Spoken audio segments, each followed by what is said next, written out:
Scared Straight was sold as a tough love solution for teens to turn their life around and change their behaviors. But after researchers dug in, it turns out that the reality did not match that promise. So let's dive in.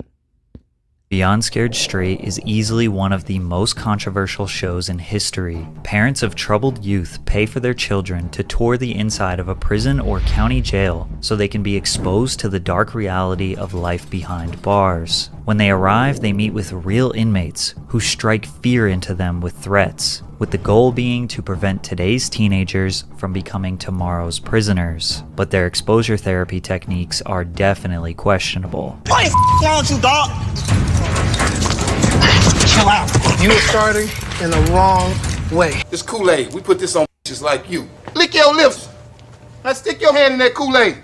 Just stick it in there. Now take your finger, just do this to the bottom one. Come here. I kiss you, you orange flavor mother. Now stop. You ready? You hard, man. You hard. You want to hard? You want to try me? Try me?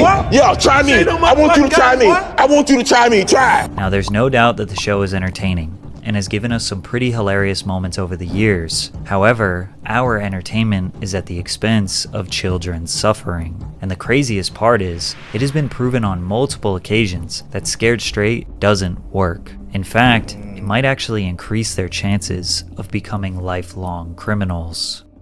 A lot of people don't realize that Scared Straight is not just a television show. Yeah, that's such a bummer, man. Because obviously, if you could just get these kids off this track early, they could be so productive. I feel like jail is almost like glorified nowadays. And so, but I know the show has been, I was watching the show when I was young, a lot younger, like 15 years ago, 10 years ago. So my hope would have been that back then, jail was not glorified as much and that this system would have worked. But I remember I would see the episodes and they would end where they would want to change their life around. Maybe they'd be on the straight and narrow for like a couple weeks or a month, and they get back to their old ways. And the problem was that they would get back with their old circle, and it's like you got to get new friends that keep you out of the streets. On A&E. It's a program that has been implemented all over the United States for the past 50 years, and the reason it got so popular was based on just one alleged successful experiment. Scared Straight was the name of a television documentary released in 1978, produced by Arnold Shapiro. It was critically acclaimed, won an Academy Award, and even won an Emmy. See, they're gonna put lipstick on your lips, earrings in your ear, and have you swishing your ass up and down these tears, hustling cigarettes for your man. What did I say? What did I say, mother? You're here for 2 hours. You belong to us for 2 hours.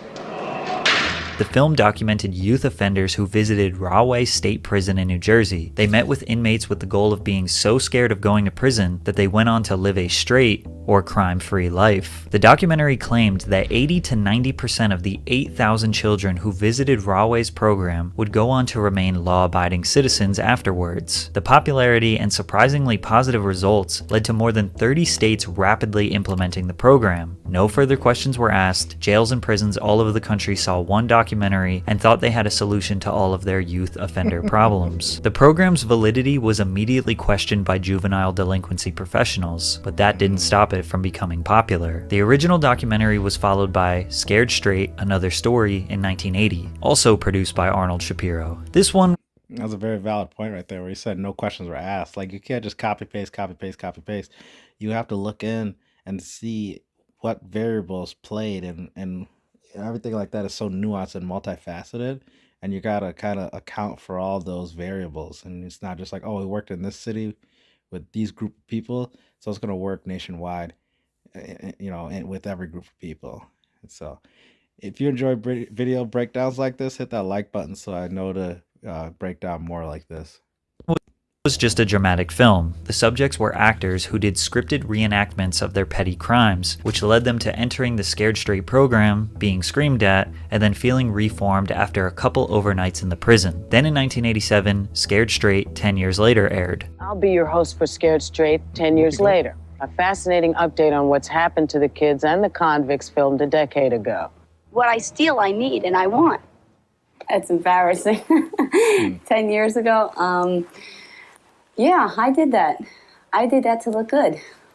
Now the difference is I want to look good, but I like to pay for what I take. We got to see the original 1978 crew, and they all explained how much the program changed their life for the better. The second half of the documentary introduced a new group of troubled teenagers. After their trip to Rahway State Prison, the documentary claimed that all 17 of the youth offenders were crime-free just 3 months after their visit. Then MTV connected with Shapiro for another sequel, Scared Straight 99. This documentary was potentially the most raw and shocking of them all. The prisoners were threatening these kids to levels we had never seen before. One inmate made a kid hold his pocket as he walked around the cell. As a matter of fact, hold on to this mother.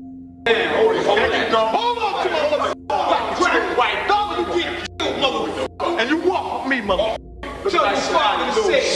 This was highly regarded as one of the best out of the series, and people still genuinely believe this was an effective form of therapy for youth offenders, which makes sense when you consider the societal standard during this time period. Mental health issues that are widely known today had not been vigorously studied. Mental health as a whole wasn't taken as seriously as it is now. Plus, it was a lot more common for parents to use tough love and physical punishment to discipline their children. These programs were seen as an extremely cheap and convenient solution to a very complex problem that is juvenile delinquency. But where Scared Straight received renowned media attention was when they released their 20 years later special. They claimed that of the 17 original 1978 children, only one of them became a career criminal. The 95% success rate shocked news publications. Scared Straight was a miracle solution. They used 17 people's stories for 20 years to justify this entire program around the United States. But the popular A&E series you all know and love didn't come until 2011 and was produced by the same man,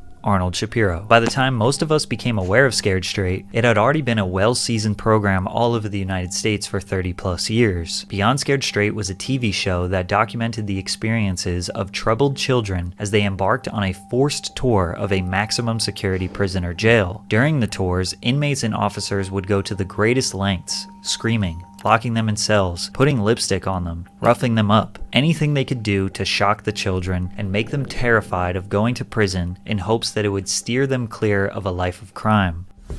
What's up? You like to fight, homie? That's what you like to do, huh? You little bitch. You's a bitch, homie. You's a Pop-Tart. I see right through you, homie. You better not stop. You better. Come on, man. You a hug. You want to hold There you go. You want to try me? Did you smirk at me? He says he don't know. You can't speak up, can you? Are you Why smirking can't you at speak me? up? Fact, bitch, you hold this. You drop it, I'll smack out of you. I don't give a about going. This was the most staggering and horrific Scared Straight program we had ever seen, and people loved it. The show's premiere alone attracted a staggering 3.7 million viewers, making it the most watched original series debut in the network's history. The undeniable success of Beyond Scared Straight led them to producing 83 episodes across 9 seasons, spanning from 2011 until 2015. But the most eye-opening realization about this show is that the Scared Straight program was proven by the federal government not to work. Since the release of the original film, many justice institutions and criminal prevention professionals have thoroughly studied the effects of the program to determine if it actually works. Surprisingly, numerous studies have shown that the Scared Straight method can actually do more harm than good. The most significant study was conducted by the US Department of Justice after the release of the original film. They examined the outcomes of 9 controlled trials conducted from 1967 to 1992. This involved over 900 children, with the average age of 15 to 17, who participated in Scared Straight-like programs in 8 different states. Also, each study was... Boom.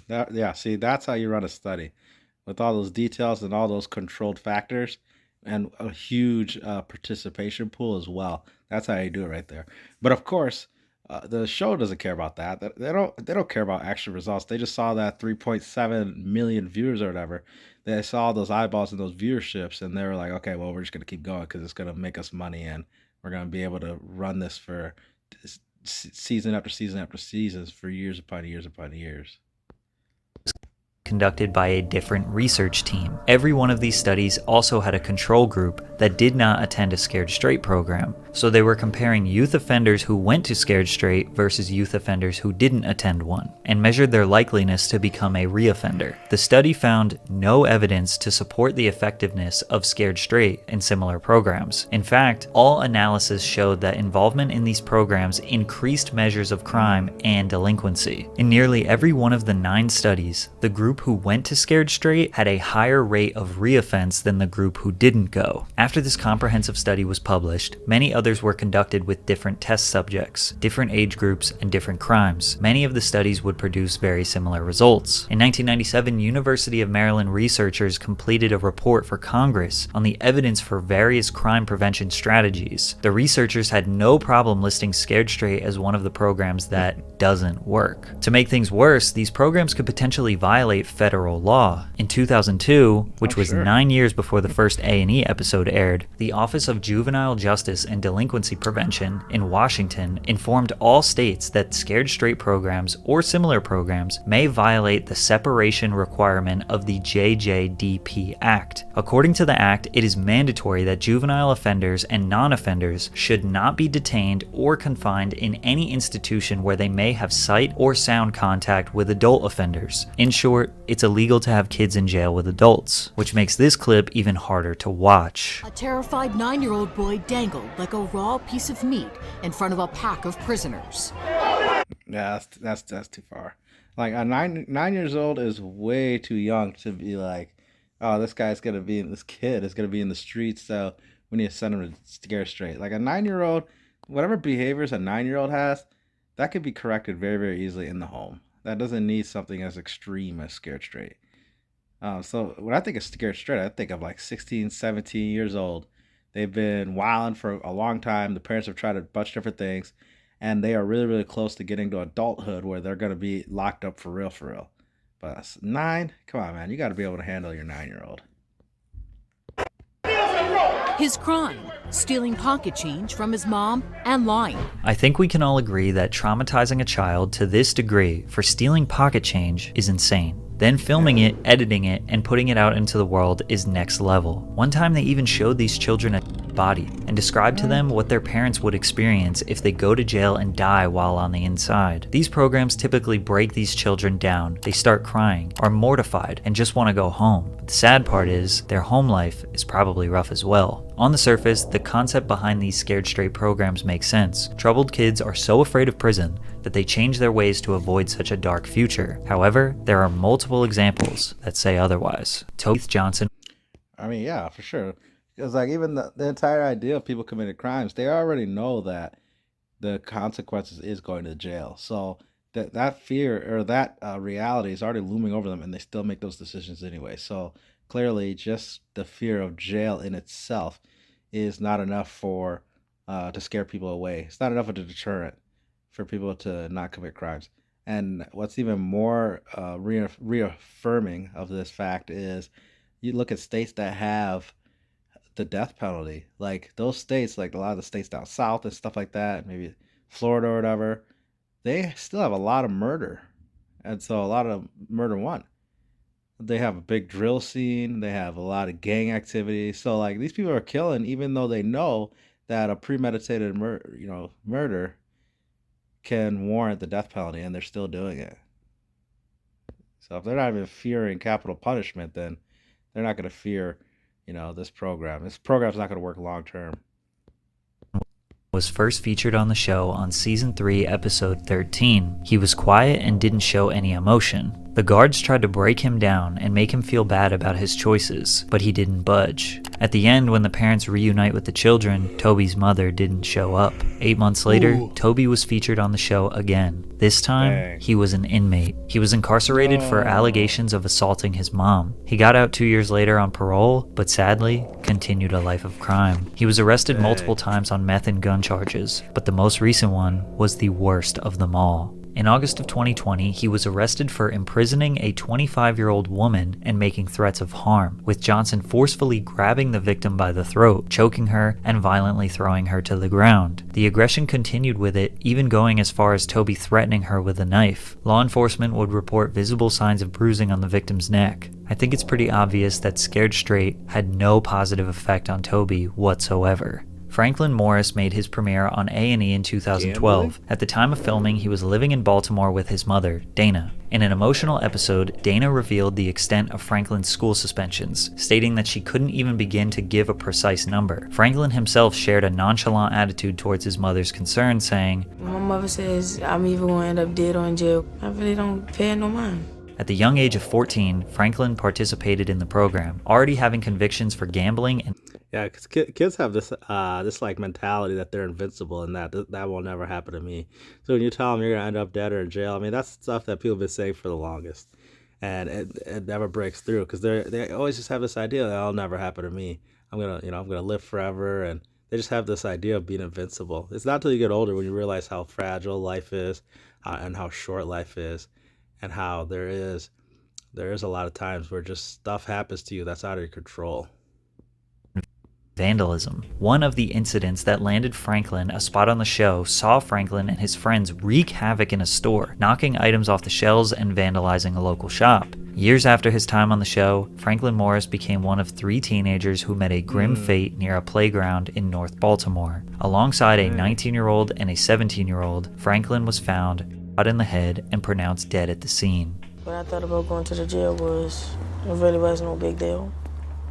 The reset program, it didn't change me. It really don't feel no different. Since the majority of the show's participants were children at the time, it's hard to find the long-term results of their lives. However, based on what I found, it seems like a lot of them went on to live regular lives. If you search what happened to so-and-so from Beyond Scared Straight, most of what you find is clickbait leading you to an Instagram page of someone who we can't confirm was actually on the show. So if the program has been proven to be ineffective through various extensive studies across the past 30 years, why did they do a show about it? Well, that's because the guy who has built his entire career from this program, Arnold Shapiro, is fully convinced that this program is a good thing. Shapiro says that all the extensive studies are totally irrelevant because they were done from 1967 to 1999. He also said that only the academic community believes proper counseling for youth offenders works. If society had the money or resources to do that, that would be great if every kid could have years of counseling, but it's not realistic. It would be interesting if A&E used the millions of profits from the show to get these youth offenders counseling, since society doesn't have the money, right? Shapiro shrugs off the criticism of Scared Straight. There's every variation. It works for some, it doesn't work for some. But you can say that about any program that exists. Shapiro thinks that as long as it works for some, then it justifies the program. And since the program exists, he is happy profiting off of it. He has openly admitted that the children they decide to be on the show are not the ones that they think will change, but rather the ones with the best personality. It really is based on their personalities and what happens with them. We didn't have any belief that Brandon T. from Michigan, who stood up to the officers and just kind of had a meltdown, would ever change. Even when the tour was over, he got thrown out, but we still picked him because it was so explosive. And we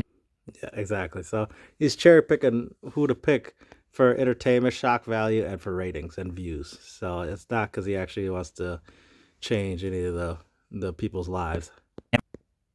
never saw anything like that before or since. Although other kids have stood up to officers, it's amazing. When I went through high school or even college, you never thought you would disrespect a teacher or an authority figure, especially somebody in law enforcement. But these kids have no fear. It's crucial to question whether the pursuit of profits overshadows moral principles, as corporate interests often prioritize ratings and financial gain over the well-being of humans. But it makes it even worse when you consider that the people they are affecting are not consenting adults. These are children, and it's being broadcasted to millions of people to watch them suffer. They are being told that this is genuine rehabilitation, and they don't really have a choice to participate. Occasionally, they rebel so much that they get kicked out of the jail, but most of the time, they are trapped with no escape. The truth is, everyone wants a quick and cheap solution to an extremely complicated and layered social problem that is juvenile delinquency. But hey, as long as it works sometimes, it's all good. If you want more videos like this, check out the other videos in my playlist that I have going on.